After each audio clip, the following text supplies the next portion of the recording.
show do you do? It's called PolyCast. On the internet, is it?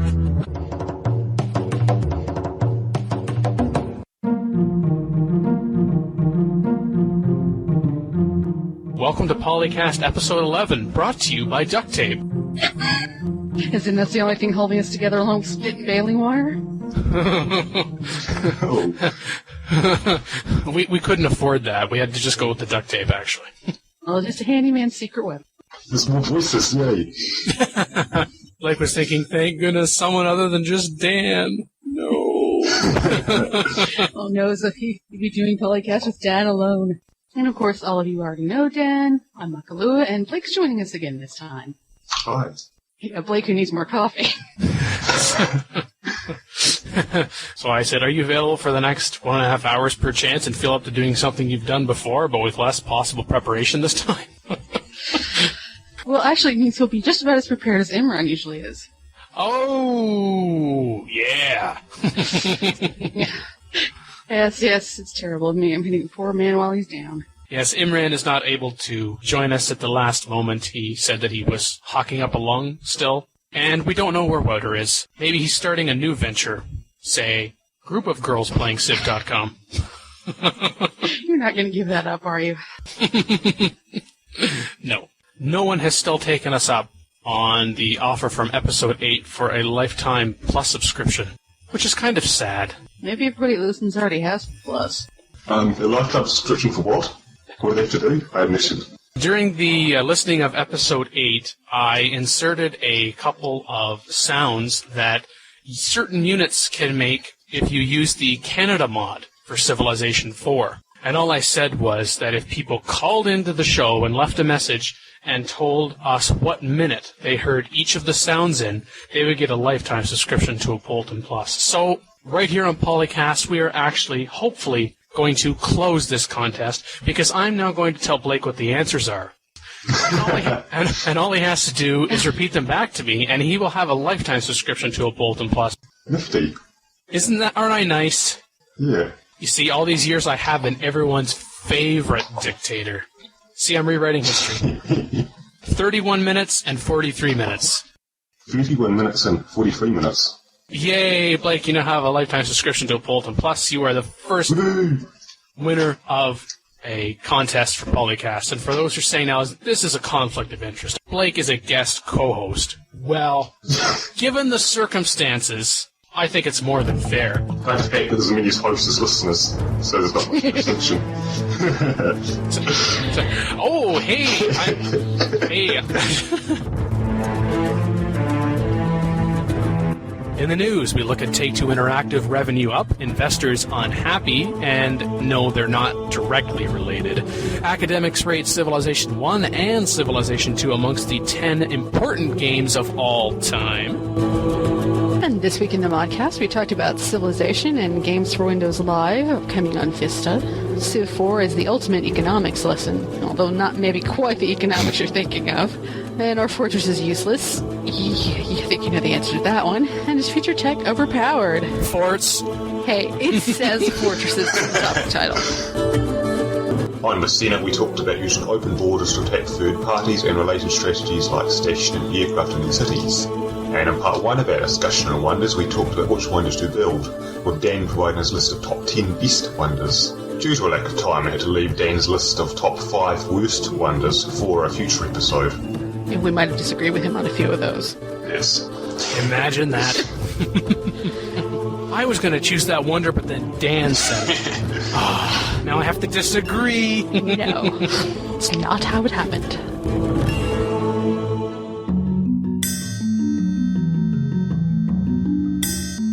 In the news, Take-Two Interactive revenue up, investors unhappy. Now it should be said that you should consider that as Take-Two Interactive revenue up, period. Investors unhappy, period. Not that investors are unhappy because revenues are up, because that would just be silly. Yes, when I first read your note about that, I was thinking, wait, they're unhappy because there's more revenue? What? And I actually read the article. You were right, so. It's 2 items in 1. Take-Two Interactive, publisher of Civilization 4, Warlords Expansion, and owner of both developer for Axis Games and the Civ franchise itself, has announced its fiscal first quarter 2007 results. We have net revenue, but we still have a net loss. Not as great as a net loss, but we still have it. I guess there was almost $6.5 million for legal and other professional fees associated with the company's recent stock option investigation, whose details are made public in January. And some people are concerned that they're not going to apparently see all of the revenue later this year that they think they're going to from their sports franchises and such. Yes, and they believe that the Grand Theft Auto series still has life in it. However, there is cause to be concerned. Because I guess last October, the founder and former chairman and chief executive officer Ryan Brandt pleaded guilty to filing false information in a course case as part of his role in a stock option backdating scheme. Is that similar to the thing that they had with Steve Jobs here a while back? Something about the stock options and he knew something and... I'm not familiar with that case, but it does... It involves something with Mac, huh? That could be part of the reason why. Or it could just be that I'm not very informed. Wait. Who said that? Where Bryant has agreed to pay $7.3 million in disgorgement, interest, and penalties. This all dates back to Take-Two settlement with the Security and Exchanges Commission of June in 2005. This is interesting. What Take-Two would do is they would report false revenue from shipping unsolicited copies of games to retailers who were not required to pay for them, then mark on its balance sheets as sales before accepting the returned copies in a later financial quarter. Ooh. Sneaky. That sounds like strategy. But it's not the kind of strategy you're supposed to be using. Yeah, well, the AI isn't supposed to cheat either. There was something similar like this with a food service company a while back where they were reporting stuff as sold and then accepting the returns later. So it's not, they're not the first people to try it. They're also not the first people to get caught trying it either. And they won't be the last. No. So unless there's anything else to say on the revenue up part, we move to this investors unhappy part, where in the New York Post and Reuters and several other notable media outlets, Take-Two investors began to discuss plans to oust the current CEO, Paul Eidler, back in February, led by 70-year-old self-made famed corporate raider, Carl Icahn, who between himself personally and his company went from 2.9 million shares down to 1.8 million shares, which had all been purchased of last August. But this group that Carl is leading combined, these investors own 46% of the company. So I think when they have their annual general meeting on the 23rd of March and they say, we're going to get rid of you, Eidler, we're going to get rid of I think pretty well all of the 9 board of directors. We're going to replace you with 6 other board of directors. I think they're probably going to be successful. I mean, unless every other stakeholder shows up and votes for the current executive. Interesting case of where a company is going to have its executive brought down by investors. Well, let's hope whoever gets in there has an understanding of businesses isn't just some random corporate type who has no idea about the games industry, because that could be actually bad for Take-Two. Yes, and Take-Two could use some more bad things to happen to it.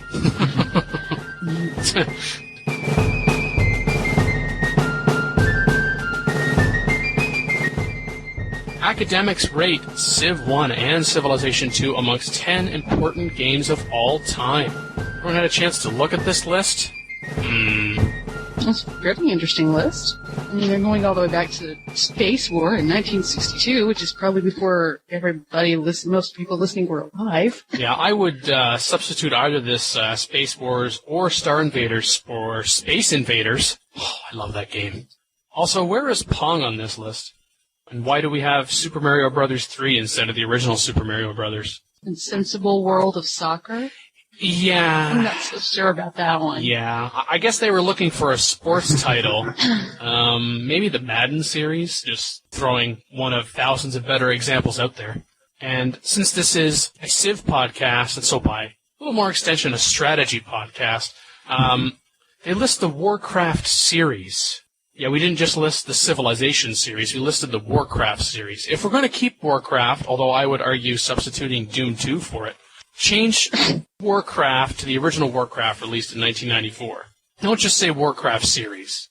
What? Well, if you read in the GameSpy article, there were 2 submissions from each of the 5 people on the panel. I don't think there was any sort of standard as to whether it was a series or just 1 or 2. But the series is still important to gaming. I happen to be a major Warcraft fan, so I'm not going to agree that Warcraft isn't a good choice. I think it is a good choice here, and the Warcraft series. Presuming that is the strategy series and not World of Warcraft, which isn't so good. Yeah, because it was turn-based and Warcraft is real-time strategy, so you've got both aspects of strategy games represented that way. Although, and Warcraft is actually played professionally, so yes, it is pretty important. It and StarCraft, and you wouldn't have had StarCraft without Warcraft, so... Yeah, so would you have had either of those games without Doom 2? Doom 2 was a good game, but of course that wasn't really a series. Yeah, it might have been the first one did that kind of strategy, but it wasn't the one that got the majority of the notice out of gamers. Some people did play it, but a lot of people didn't play it. That's true, because there was some concern about what the criteria was, as with any of these kind of lists, where one user on Slashdot said that this list is more for games of great cultural significance, as opposed to first commercial successes. And yes, more people played Warcraft instead of Doom 2, but Henry Lowood, the curator of the History of Science and Technology collection at Stanford University in California, mentioned that both cultural and historical significance was important when choosing these titles. So I still say if we have to choose between Warcraft and Doom 2, we should have Doom 2 on there. But hey, at least we've got one of those on there. I think we can agree, though, we need to get rid of that sensible World of Soccer. It's interesting the mention of Civilization, actually. First of all, because from the articles that I've read and the discussions that I've seen, one of the few titles that is not debated over at all about whether it should be on the list or not, or in what capacity, is Civilization. Although one person on Slashdot did say they'd change that to Civilization 3. But then again, this same user referenced Master of Orion 3, so, you know, please go away. There might have been sarcasm. Possibly.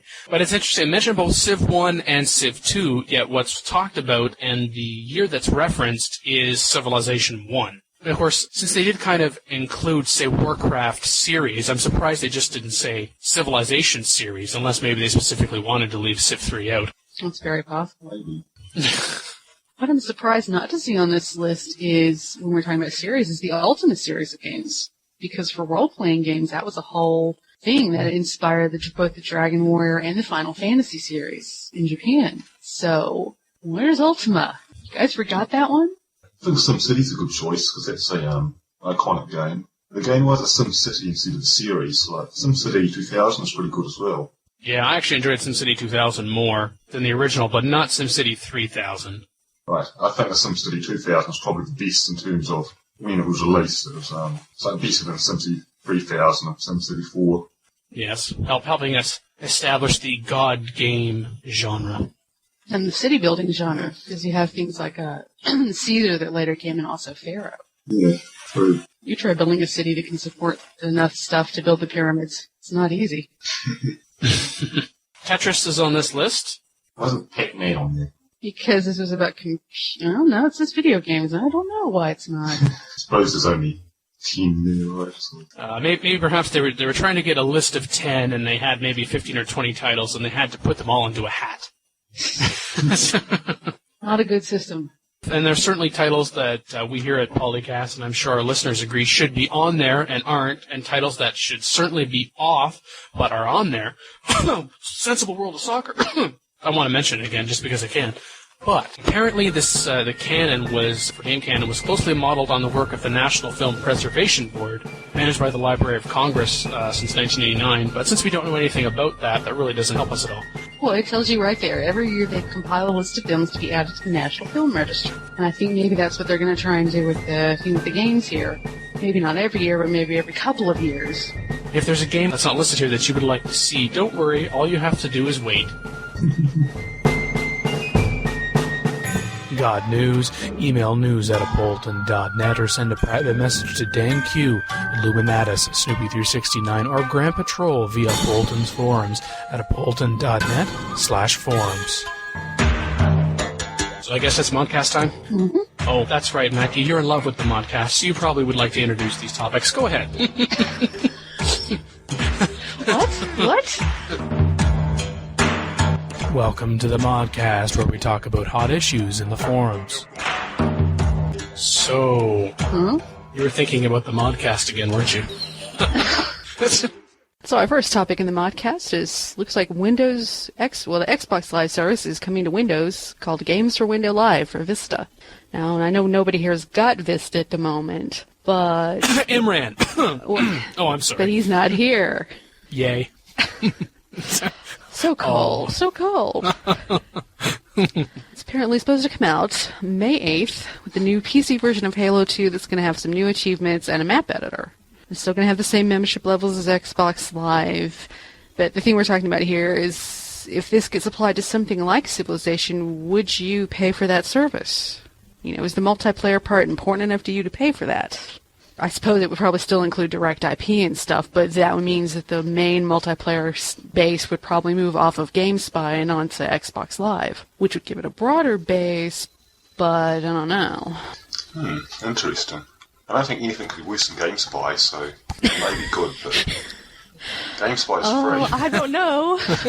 I don't know. Things I've heard from friends, it might be worse. I'm actually still using Windows 2000, so it's unlikely I'll be geared enough to upgrade to Vista. Yeah, I think that is going to depend on how far Vista gets into the market for the games, because right now it's only a few people with really high-end systems that are even running it, and even so, I think a lot of people are dual booting because Vista is still a little cranky with older applications. And the game companies are going to go for the broadest markets, so they're going to support XP. Oh yeah, at least for another few years, at least through their next release cycle, probably. I read that actually there's going to be Service Pack 3 next year, and that Microsoft right now is saying that they are going to support Windows XP until 2013, so they say. Yeah, that's like the opposite of what they were saying before Vista came out. We're not going to support it anymore. And then most of their corporate customers probably didn't buy Vista, and they said, okay, we'll support it. It's Microsoft for you. But yeah, in terms of, paying for these services, I mean, personally, no, but I don't engage in multiplayer gaming, so I'm not going to talk about me personally. But in paying for the service, I mean, you don't need to pay for Xbox Live, from what I understand, because there is the Silver membership, which is free. The Gold membership, which costs $50 a year, gives you all of the Silver features, which is, gamer tag, single-player achievements, text and voice chat, plus cross-platform gaming and true skill matchmaking. I'm not familiar with Xbox Live, so I don't know what that means. Plus these additional offerings, and as far as I know, these additional offerings have not been defined yet, at least publicly. I think the best market Microsoft is going to get for Games for Windows Live is probably those who are cross-gamers. In other words, they use console titles, and they also play PC games because you don't have to pay for both Xbox Live and Games for Windows Live. You pay for one and you get the other. So I think most people, if they're getting frustrated with what we might call traditional ways of multiplayer gaming, which is, in other words, what's available now, such as GameSpy or making arrangement through fan sites like Apolyton, Civ Fanatics, Civ 4 Ladder, etc. If they're getting frustrated with it, they might go to the Silver membership, but to actually pay for it, I mean, you're asking for $50 up front. Maybe they might get a little better off if they offered like a trial version. And Silver seems to give a decent amount of functionality. Mm-hmm. You just don't get the cross-platform part of it. Bet you at least would have easier arrangement for PC to PC, which I know is a problem for a lot of people with routers and firewalls when they try to even just to do GameSpy or even direct IP or PipBoss. Yeah, depending upon how configurable your router and your firewall is and how comfortable you are with messing with those things. I think the biggest sticking point will be on Vista. At least they decide to make free XP too. Yeah, because you think if they extended that to the XP users, they could have a lot of money up front. I was actually kind of surprised to see that it would only be for Vista-driven PCs. Well, they obviously want to try to get people to upgrade. Yeah, it's another way of pushing Vista. We're on to you, Microsoft. So they might, quietly in about a year make it for XP as well. So once people who are pushed easily have You pushers. migrated. And I think it'll also be dependent largely on Microsoft, not only how well they do their advertising for games for Windows Live, but how well they do in going to other developers and in particular publishers and saying, hey, thinking about releasing a new game, would you consider letting us support it through Games for Live, either in addition to or maybe instead of GameSpy? I mean, because there's Microsoft Game Studios and they have a lot of in-house development and publishing, I think they have a really good base there. Plus, Microsoft has money, apparently, from what I hear. A lot of it. So I think that'll help. But again, with the pay-for-services part, maybe not for reasons what they said before. I mean, this Xbox Live, Aaron Greenberg, he's the product manager, estimates that 70%, or that's 4.2 million Xbox 360 owners, are dual gamers who play games on console and PC, meaning, quote, that a broad adoption of this service will likely result. And I don't necessarily think that just because you do play PC games that you will, and if you have an Xbox Live account, doesn't necessarily mean you're going to use the Games for Windows Live component as well. Yeah, just because you're using console doesn't mean you're already upgraded to Vista and all that, too. Because many people have the console because they can't be bothered getting a good gaming PC. Speaking from experience? The games they play on the PC might be older ones. Speaking from experience? Well, the players. No, I'm the kind of person who doesn't have a console, just a powerful gaming computer. I thought you didn't like consoles. Oh, that's right. That's why you can stay, because you don't have a console. I see how Dan operates. Don't have a modern one. You can stay. I have a Nintendo 64. I have a PlayStation 1. That's okay. We can get you help. Oh. Oh, yeah. And so another question that comes from Letter, who couldn't be with us, is would you use these services in addition to or instead of Apolyton, Civilization Fanatics, and Civ 4 Ladder? I know I addressed that myself, but Mackie, Blake, what do you guys think? I'd rather keep using Apolyton, because at least I know that the people I'm getting are not going to be little, kids, for lack of a not-so-rude word. Kids. Very rude. No, well, I was going to say brats, but... Yeah, the thing about the Windows Live and those little services, I don't think has the same community. It's just kind of like playing against random people a lot, and that kind of misses the point of multiplayer, in my opinion. A lot of it, anyway. It's kind of a fun distraction, but I think that the multiplayer on a site with the community is better, especially for serious gaming. Especially for something like Civ, which isn't a quick match, it's a few hours commitment. Right. You're probably not going to get an epic game going on Windows Live. No way. Heck, you can't get people to do anything slower than blazing or a certain size of map on GameSpy now. I have to wait for the Saturday game if I want to have any sort of a decent MP game. Also, a lot of popularity in forums like the demo games and the PBMs and that. Yeah. So, and that's not going to be on a online service. Something like Bitboss probably could be, though. Yeah, because in the thread on Apolyton, Krill, talking about whether he'd pay for this, says that he'd be looking for a proper ladder a la Battlefield 2. He said would quote-unquote swing it at those prices, but I think there's already that comparable out there on fan sites.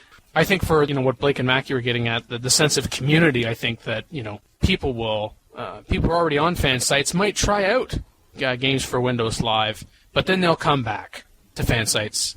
Yes, very much. Come screaming back, probably. Crawling back. We're sorry, we didn't mean it. Take us back. That's the magic word. We'll buy a Apolyton Plus.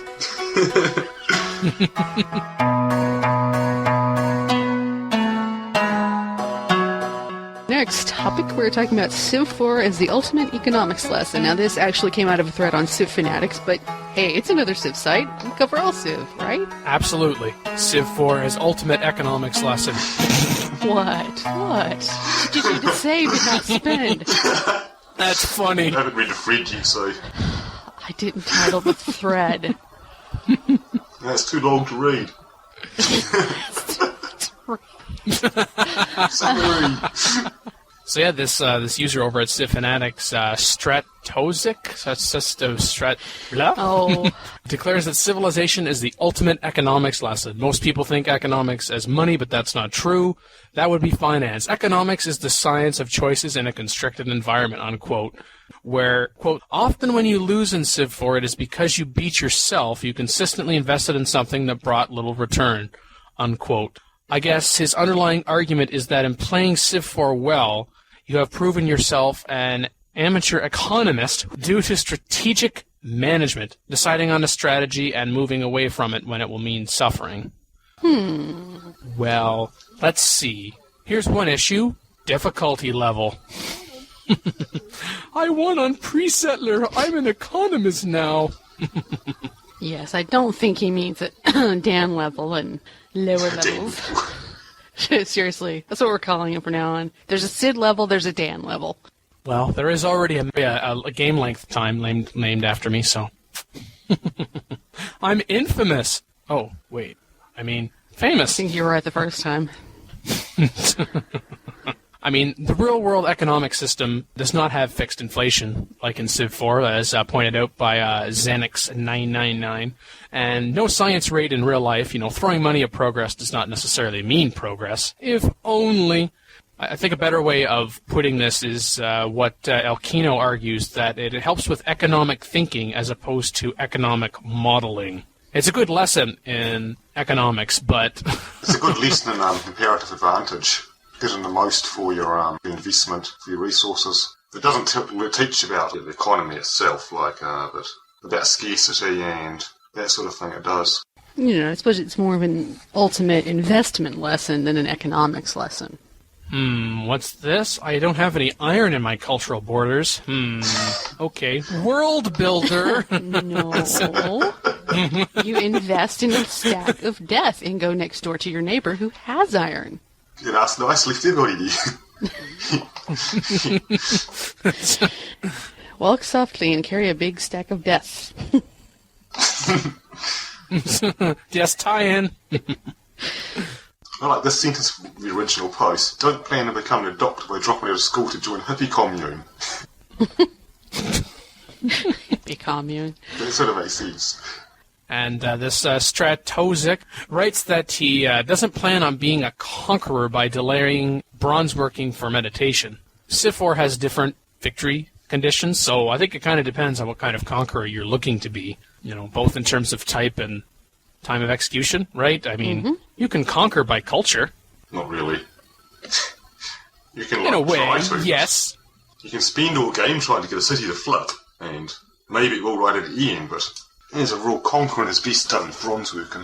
Well, now, if you play on dual-size map and you cram it with as many civs as possible on there, it is... And you play on Dan difficulty. I suppose it's really a thread more about the economics of play as opposed to the actual game economics. Because do you want to spend this much time investing in a cultural win only to realize you're going to fail when you could have already won the world by conquering? Yes, so every situation is different. If you have Montezuma as a next-door neighbor, forget the cultural. Well, because Stratozic talks about how in Civ 4 you are officially constrained right from the beginning when it comes to starting position, traits, and land. Okay, for a starting position, restarts and modifications and World Builder notwithstanding. Traits, to some degree, such as those that are unique to each civilization and leader, but in another, no. I mean, for example, you might end up with a leader that's culturally strong, but you are not constrained to follow a cultural path to victory. But this part about being constrained as far as land goes... Well, if you end up on an island that supports 2 cities when everyone else is on a Pangea, then that's definitely constrained. Or if you keep having games like I'm having where there's this huge swath of desert between you and everyone else, which is sort of great as a buffer, but sort of not great because you're sort of choked in. I think that's what he's meaning. Oh, because there is such a thing as galleys. And galleons. And how far up the tech tree do I have to wait to that? Well, I'm still trying to research bronze working and agriculture, and it's not something that's the first thing you get. And if your little island happens to be out in the middle of nowhere where you can't get to it without navigation, you're definitely constrained.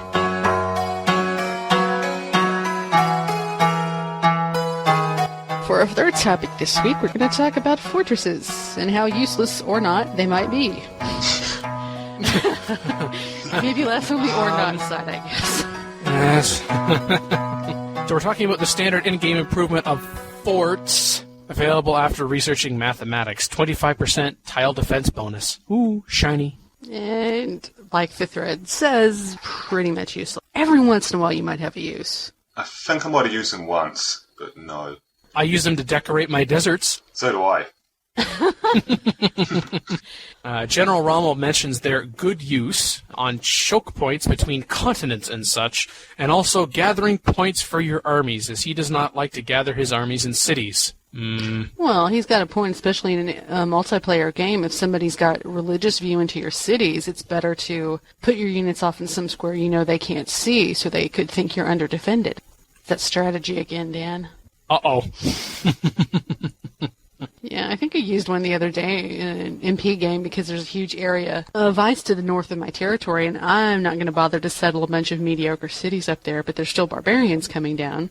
But I have one little choke point, and I built a fort there and put a couple of guys up there, so when the barbarians come down, I just whack them. And I think that's only about the third or fourth time I've actually had a need for a fort since I've had so far. Occasionally on the Highlands map you get nice choke points you would have fought on. Highlands is a bit unique because of the way you do get those choke points. On most maps you don't. There's always another way around. Mm-hmm. Usually by sea. Yeah, because wouldn't the value of choke points, as far as fortresses go, diminish as your seagoing ability increases? Once we have units that could actually defend our poor galleys and such. And then we get airports later, and that's just icing on the cake. I realize that's limited in terms of number of units per turn, but still. So choke points early on in the game, maybe there's a use. But then as gathering points for your armies, well, I don't know. Wouldn't you just better off building a road on a tile that you want to use as a gathering point for resources and then gather them in terrain that maybe offers this or even greater tile defense instead, like hills, forest, jungle? Oh, that's what you do. You pick some hill somewhere you're not using in any of your cities, and you put the fortress there, and you put your army there. Except usually the gathering point kind of moves forward to the front line as you conquer stuff with your armies, you just have it sitting around. Yeah, and usually if I'm in the middle of concrete through some of the ship's territory, I'm going to sit in the cities, which has a better defense anyway. And from what I understand, was it in the Warlords expansion or with the 2.08 patch, you can now build forts in forests? Is that true? Yeah, it is true. And I think they also act as a city for promotions, like they act as a city for things like Archer, City Defence, and City Raid on attack. So you can use City Raider units to break open a fort, in case someone's stupid enough to use one. Oh, yeah! So you could have your units on a nice flat little land and not vulnerable to City Raider, or put them in a fort and make them vulnerable to City Raider. So, forts are not that useful. No, because if you're going to keep your forests, perhaps thinking that you'll move to lumber mills if it's within your city radius. I mean, you can't have. I mean, you can build fort and fortress, but you can't have both a fort and the lumber mill there. Right. So unless you're otherwise set with your tile improvements, I think your workers' time is probably spent better elsewhere. And by the time they're in this position, lumber mills are probably likely available anyway. So Or railroads. Or railroads. I liked in terms of a suggestion of what to do with these poor things. The zone of control from Civilization 3, perhaps if we had a reintroduction of that might help breathe some life back into these poor, useless, shiny things. I would have put them out of their misery, but Boo, zone of control, boo. I don't miss that. Is it that you don't miss the idea of it, or just you don't miss the implementation? I think the implementation. And I think a zone of control would actually be appropriate for it, although I'd make it a cross shape of them, so you'd have to use interlock multiple forts in order to create a proper barrier. Really block it up. Poor forts, they never had a chance. Nope. Just decorations. Shiny! Dan likes the shiny.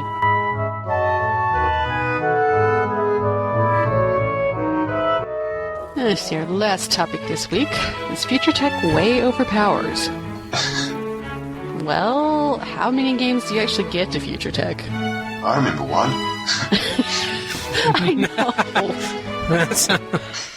For the amount of times I actually get in a game as far as Future Tech, it doesn't really seem to be that overpowered. It's just +1 health and +1 happy.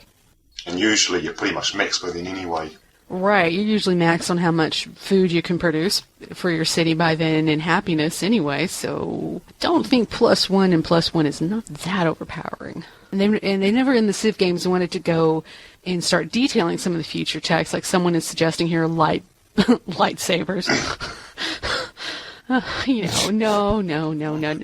Because at that point it starts becoming more Master of Orion and less Civilization. Yeah, or more galactic civilizations. Right.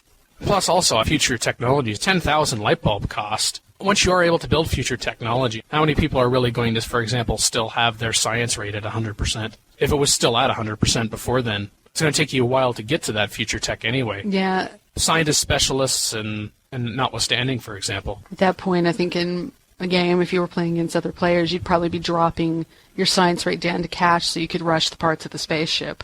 You can't rush projects. You can use rushed units to defend yourself or take others. Exactly. You'll have other uses for your income at that point, so it's not that overpowered, if at all. The one game where I did use future tech is a Realms Beyond game. One of the variant objectives was to get a big city, so I had to get a very high healthy cap. I got the city to size 48 at the end of the game. Size 48 wow. City. That was cool. So I needed 20 future tech or maybe 30. So I just ticked up at that and researched away all the AIs that AI things, not launching their spaceship because they're slow. And I got my size 48 city. Wow. Yeah, it was worth it. But of course there's no real reason to get a size 48 city unless it's just for the hell of it. Which is a pretty good reason, but never going to do it again. I don't think I've seen cities that size since Alpha Centauri. Yeah, because Mackie's, you already mentioned, some people suggesting, we get lightsabers and start guessing what future technology might be. But from a gameplay standpoint, if you get more specific and varied with future technologies, it could lead into something we touched on in episode 10, where we ended up with, like in Civilization Call to Power, we have these cities in space, and they go unnecessarily going beyond the scope of the game, and they're not going to be terribly balanced. They're either going to have to be ridiculously overpowered to be of any use, or they're just going to be piecemeal efforts, and then what's the point? You're in the end game anyway. It's not going to put that much more to your score to build bigger city or cities underwater or cities in space. And if you wanted to play that, go play Alpha Centauri. I'm not really sure what else we can do with future technologies. I mean, in Civ 4, it's definitely improved over previous Civ titles, like, when they just added to your final score. Yeah, at least you get an in-game bonus to go with it. I mean, the only tweaks I see possibly for future technologies is you could have maybe a randomness factor of either you will get a +1 boost in health or happiness or commerce or research itself maybe even, but otherwise I think where it's at right now, it just coasts. It serves its role, which is give the use of beakers at the end of the game, or really past the end of the game. If you want to spend beakers on things which isn't gold. Yes, I believe it's Sword of Striker in this thread, and this is over at Civ Fanatics, by the way. But it's like, quote, well, honestly, if you haven't won the game by the time you can get future tech, you need all the help you can get, unquote. So I think he's got it right. Unless you're trying to build a size 50 city. Or trying not to launch the spaceship or something. Yeah. I guess that leaves us with the Senate, is it? Would you like to introduce our Senate topics, Blake? Open borders. Thank you. Yes, open borders. Read the whole. Welcome to the Senate. In this section, we talk about game strategy. On a Senate, we've got the topic of open borders to attack a third party. I guess it refers to using the strategy of using a third party's open border to launch an invasion on a fourth party. Again, this is over at Civilization Fanatic Center, civfanatic.com forums. Vermeer is looking to invade another continent, where the Melanese and the Indians lie, and he has open borders with both of them. He ferries his army into Indian territory to take on Mansa. And with Mansa's culture at a marked disadvantage to their Indian neighbors, he is able to capture and raise a border city before quickly rolling back into Indian territory. Or, quote, Gandhi doesn't seem to mind that I'm using his territory to attack his friend, and Mansa doesn't seem annoyed with Gandhi. I guess the AI can't take these fine points into account, unquote. You'd think at some point. Yeah, you think at some point one of them would be declaring war on the other because, hey, why aren't you letting them through? So he wants to know if this is a common tactic to employ in a situation like this. Well, as demonstrated from this example, yes. Next topic. Yeah, the AI does it all the time. Yeah. I guess the reason there isn't a penalty against from one civ to the other against it is because it would mess up the AI relations so much, and it wouldn't be worth the penalty on the players. That's my only guess as to why they haven't done that. Well, because it's difficult to actually tell when it's happening. Exactly. Yeah, so Chicago Cubs notes to watch the diplomatic relations between your target and other civs to make certain that the territory of the open border civilization you want to roll and return to your units across is on bad terms with the civilization that you are targeting. That would probably help. Because otherwise, he says, your border deal may be cancelled, and then your units could be bumped into less than ideal terrain, like, your new enemies. And you could open yourself to attacks from multiple sides. And of course, if there is a defense pact between these two civilizations, well, look out. But Joe Blades suggests a preemptive strategy, which is to bribe the open border civilization to cancel their deals with your target civilization before those two can do the same to you. Ooh. If we're able to get them to agree to it, of course. Good luck with that. Especially if they're, brothers of the faith, that could be difficult. Where this JKP-1187 prefers amphibious attacks to initiate a long-distance war, using ships to lower the target's city defenses. But in Vermeer's case, he's at the frigate and galleon level of technology, so... Yeah, I don't think you even have the amphibious promotion. And you'll get a huge penalty coming straight off the ships into the city. You can still bombard frigates, though, to lower defences. True, and you still might be able to take it, and then it would be your foothold. And if you go into the rest, it wouldn't be so hard. I guess it depends on how much you're willing to sacrifice to get that kind of a foothold city. Yeah, that's true. Just how valuable is that city? How many frigates are you willing to put to this, and just what kind of defense does this city have? Another note on the open border exploits like that is using the stationary air force and the cities of another player, because aircraft can go to any city you've got open borders with. That's very true. So in the case like our original example, he could have also put his bombers in Gandhi cities and been bombing across the border into Mali. Yes, if he had air tech, which he doesn't. Which, of course, will be useful so long as cities you're able to move fighters and bombers into can actually reach the targets, seeing as how we don't have airfields anymore. The other thing being is if the enemy happens to move a unit into one of these cities, all your aircraft die. So either put a real unit in there with them, or like do it with someone who's closed borders if you're a victim. Yes. Not so powerful now that you're not in the air, eh? I think ships can actually destroy aircraft too. Coastal cities. You just got to be a bit careful when you put non-land units into open border cities. Yeah. They need to stop parking their planes so close to the water. I think it's a pretty despicable tactic. Oh, which you never use, of course. Never. No, usually try to go get a foothold, then put in the bombers, and then bomb the heck out of everything. Well, at least you could use carriers. Yeah, it's usually how you get the first city down easier. Or you could just go into the world builder and... No, that's the Dan style of play. Tie-in. How to play like Dan, open world builder. World builder is not strategy.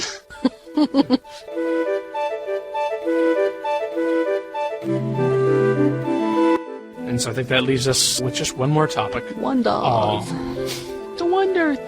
It's the wonder discussion, Fred. Which wonders to build? So which wonders do we build? Well, I actually put together a 10 best list. 10? That's quite a lot. I know, because actually since there are only, 33 in the game. However, my list gives room for strategy. What? Strategy? Yes. It's true. And options, too. There are options. Multiple paths. Ooh. So start telling us so we can tell you why you're wrong. Yes, we want to ridicule you. What else is new? Okay, on my 10 best list, I have my first combo, which I call the Ancient Culture Bomb combo of Stonehenge and Oracle, where if you must choose between Stonehenge and Oracle, I would choose the Oracle because you can build your own obelisks. They're only 30 hammers apiece. And also free tech. That's nice. Oh, really? Of course, it would be even more valuable if it was a free technology every turn after you built it, but okay. Use the world builder for that. Yeah. Yeah, there you go. There's the best wonder, the world builder. Why isn't this documented? No, but that is good, actually, when you're trying to do a cultural victory. because it gets all of your early cities off to a good cultural start by getting the extra obelisks. And then you also have the great profit points in your main, or whatever city ends up building Stonehenge. It's usually your capital city. So you're able to generate great profits there, and as you get religions, you can turn out their shrines a lot faster, too. Or light bulb, once all the religions have been founded. So it's actually not a bad one. Yeah, and besides, don't anyone ever complain about the cost of Stonehenge either. I mean, 120 hammers, you can't even get a national wonder for that price. Also depends on whether you also have the time and resources to devote to it, too, because you don't have quite as many hammers back then in the ancient age. That's true. But an oracle's only 30 hammers more than 150, so if you go either way. Yeah, when you have production, when you have a strong capital city, it's an excellent way to give all future cities a jump-start in development, at least for non-creative leaders. For creative, you probably only want it for the profit points. Yes, and especially if you're not able to found an early religion. Well, maybe later on, somebody else beats you to Hinduism and Buddhism or Judaism. Yeah, thank you. If you're looking for maybe Christianity or Islam later, you can have this as kind of an insurance policy in case you actually don't get that. And if you have access to stone... Usually it takes too long to hook the stone up. Yeah. At least on the higher difficulties. Exactly. Usually somebody's built Stonehenge by the time you could hook up some stone. But if you do hook it up, you're often building like 5 tunes, just like in case it doesn't go. You can't rely on getting it, but it's really cheap, so it's not to like. Mm-hmm. Now, it's true that Stonehenge does become obsolete. And do I remember correctly that Oracle does not?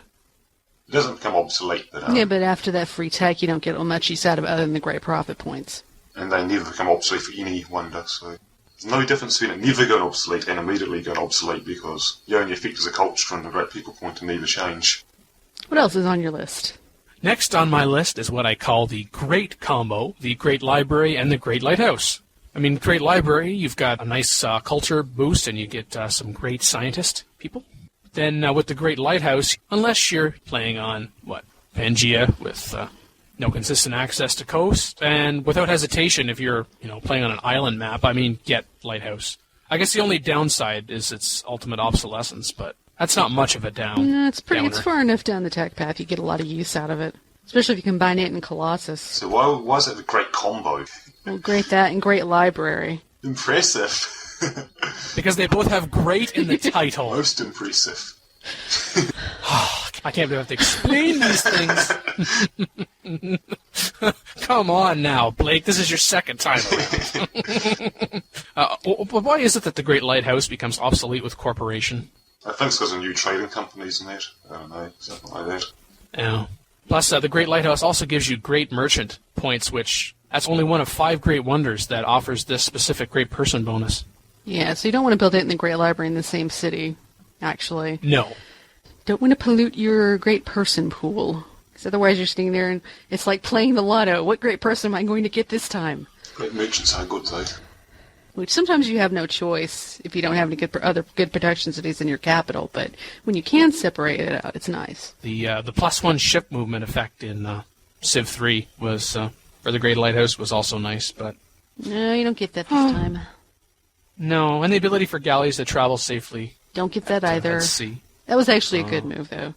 Getting a galley all the way to the yes. Americas? No. Next on my list is what I call the French combo, Notre Dame and Eiffel Tower. No Versailles? Now, what was that now? Where's Versailles in this? Oh, wait, we're wonders, not national wonders. Never mind. Yes. I'll actually talk about Versailles a little later on, believe it or not, for reasons that I'll explain later. They're both culturally based projects. And Notre Dame, +10 culture and +grade 2 artist, with +1 happiness in all cities on the same continent. Woo, that's pretty nice. Yeah, that's one to go for if you can get it. It's a mere 50 hammer difference and negligible research tree appearance difference between this and Sistine Chapel. And yes, Sistine provides +2 culture per specialist in all cities. Aw, too bad. Depends on whether you're running a specialist heavy economy or not, whether that would be good, though. It's excellent for cultural victories where you have lots of artists. Yeah. Yeah, usually I only end up with specialists in cities if they're great persons, or if later on, because then cities don't have anything else to do because they're size 20 and above. Anyway, that's just me. Yes, for those that play higher than Dan level, though, we run into happiness caps and health caps, and at that point you can take some people off of working food to make them specialists. That way at least they're being useful. Strategy. Ooh. Exciting. And Eiffel Tower is good, I think, almost with any kind of game, because you get a free broadcast tower in every city, and if you're going on conquering through somebody, you get that broadcast tower right away, which means you don't have to wait so long for the cultural borders to push back out. So it makes your conquest go through faster. Happiness is useful too. Yeah. But it's still a pretty late game wonder, so it's not really that significant. No, you'll probably get more use out of Notre Dame. There's one I almost never build just because of music, which I don't usually get. And it's very expensive. Yeah, it is a little on the expensive side, but by that point in the game, you could probably manage it, hopefully. Yeah, and it's cheaper with stone, I believe, so that makes it more affordable. And so then that brings me to my final combination, where this is what I call the modern culture bomb combo. Any two of Broadway, rock and roll, and Hollywood. I mean, we've got all plus 50% culture and plus 2 great artist people points. At least to start, anticipate only being able to build 2. I would consider Hollywood a bonus, and that's because you will be able to get Broadway and rock and roll on the technology tree first. And also Hollywood costs 200 hammers more than either Broadway or rock and roll. Yeah, it's one of those things where you'd want to, I think, put Broadway and rock and roll if you're trying for cultural victory and you needed those 2 other cities for legendary. It's good for those 2 cities other than your capital city that you're trying to get to legendary, because that'll speed them up a lot. Broadway can be an excellent wonder when you need to trade some additional resources. That's especially true in a one-city challenge when there's very much a shortage of resources you can trade, so being able to trade for like 4 extra health resources can be very useful. Yes, exactly. So in addition to the culture and the artist, the additional resources that it brings you is also another nice bonus. I think resources are of primary benefit. Yes, because what other wonder is going to be able to bring that to you? But also, if you combine this modern culture bomb combo and you also have Eiffel Tower too, wow. This sounds like nobody was disagreeing with any of my selections. Yay for me, gold star. But were there any other wonders that perhaps I didn't put on my list that we should be generally shooting for? Well, if you get into the modern era and up there, you're missing the Three Gorges Dam. Puts power plants in all of your cities on that continent. And that can be a huge production boost. I thought about that one. Yeah, so it doesn't matter whether you're going for cultural or some sort of conquest or what, or the spaceship victory, you need that one. I guess the reason I left that off the list partially was because there are other options. Not as ideal, obviously, although first of all, if you're playing on an island map, for example, that's not going to be as the same benefit as if you're on Pangea. But also, if you have a lot of cities that, for example, have rivers running through them, then you have the nice hydro plant option, and without the pollution effects, the unhappiness effects. There is also coal, and in some cities you might not even need to be bothered with power plant, where the benefits will be negligible. I guess I would throw in the Three Gorges Dan as kind of an 11th, an honorary member of the list. How nice of me. You're so generous. I know. Wow. It's true. Yeah, we got mail. And it wasn't spam. That was the other surprise. Call in today. In North America, 301-637-7659. That's 301-637-POLY. In Europe, 44-20-7871-7659. That's 44-20-7871-POLY. Or Skype us directly through using Skype from Skype.com. Direct your calls to the PolyCast. The only thing worse than being talked about is not being talked about. For more information on the show, including how to write in, where to find the official PolyCast forum, and how to subscribe to the RSS feed, log on to the official PolyCast website at polycast.apolyton.net.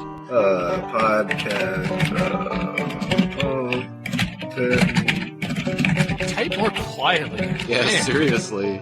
that is nasty. That's what my freaking keyboard makes, damn it.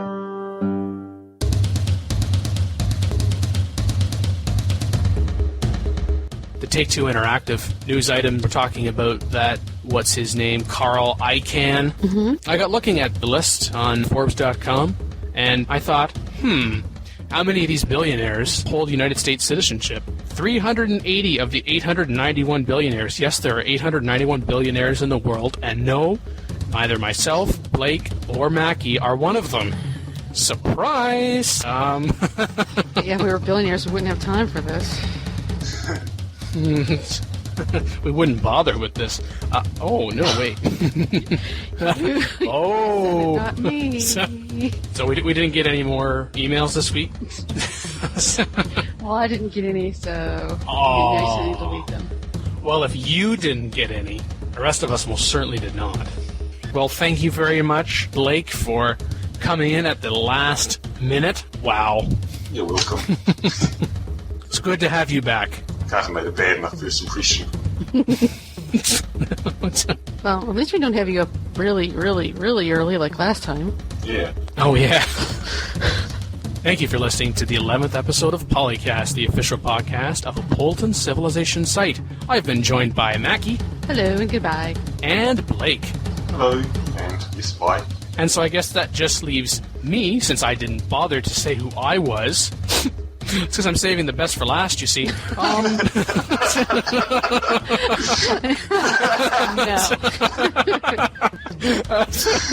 I am Daniel Quick, known as DanQ on the forums. Hello and goodbye.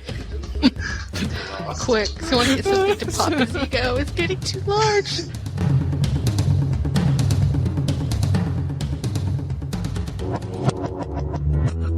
Record date March 17th, 2007. Soundtrack courtesy Civilization 4 and the Warlords expansion pack. Copyright 2007, Apolyton Civilization Site at apolyton.net.